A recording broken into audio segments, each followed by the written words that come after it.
লোটে মাছের ঝুড়ি দিয়ে গরম গরম ভাত, দুপুরের খাওয়াটা হেভি জমে যাবে। তো আমি এখানে লোটে মাছ নিয়ে নিয়েছি 500 গ্রাম। খুব ভালোভাবে ধুয়ে তাতে নুন হলুদ মাখিয়ে নিচ্ছি। বন্ধুরা, স্বাগত জানাই আপনাদের সবাইকে ইজি রেসিপি ইন পিঙ্কিস কিচেনে। তো আমি এখানে পেঁয়াজ, রসুন, কাঁচা লঙ্কা, শুকনো লঙ্কা আর একটি টমেটো নিয়ে নিয়েছি। আরও আমি রসুন আর শুকনো লঙ্কা, কাঁচা লঙ্কাটাকে পেস্ট করে নিলাম মিক্সিতে।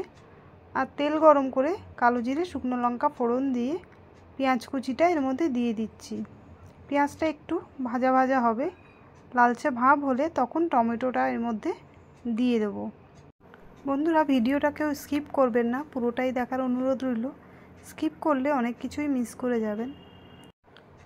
তো পেঁয়াজটা লাল হয়ে গেছে, এবার আমি এর মধ্যে দিয়ে দেবো টমেটো। তো টমেটো দেওয়ার পরে একটু নুন ছিটিয়ে দেবো, যাতে টমেটোটা খুব তাড়াতাড়ি গলে যায়। বন্ধুরা, লোটে মাছের ঝুড়ি একটু ঝাল ঝাল খেতেই ভালো লাগে। তো আপনারা যে যেমন ঝাল খান সেই মতো ঝাল দেবেন। আমি একটু কম খাই তাই কম দিলাম।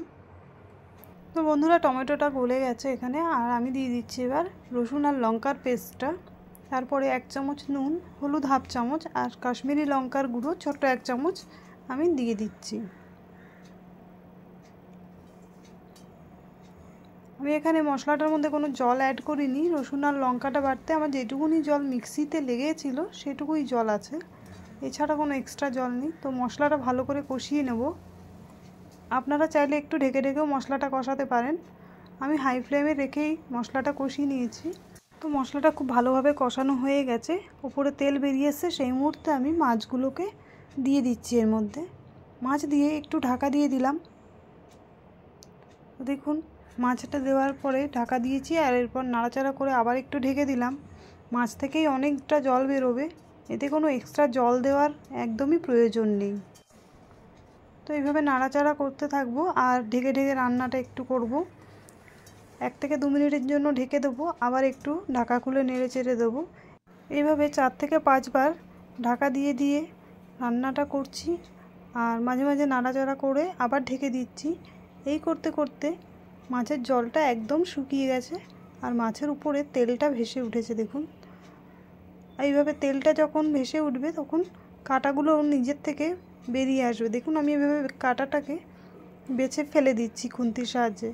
এই কাঁটা খুবই নরম কাঁটা, যদিও মুখে লাগে না। আপনারা চাইলে রেখেও দিতে পারেন আর না হলে এভাবে তুলে ফেলে দিতে পারেন। তো দেখুন, জল একদমই শুকিয়ে গেছে মাছটা থেকে। এরপর আমি 2টো কাঁচা লঙ্কা চেরা এর মধ্যে দিয়ে দেবো। মাছের থেকে জল শুকিয়ে গেছে, তো মাছটা হয়েই গেছে। আমি আরেকটু নাড়াচাড়া করে গ্যাসটা বন্ধ করে 5 মিনিট রেখে দিচ্ছি গ্যাসের উপর, তারপর সার্ভ করে নেব।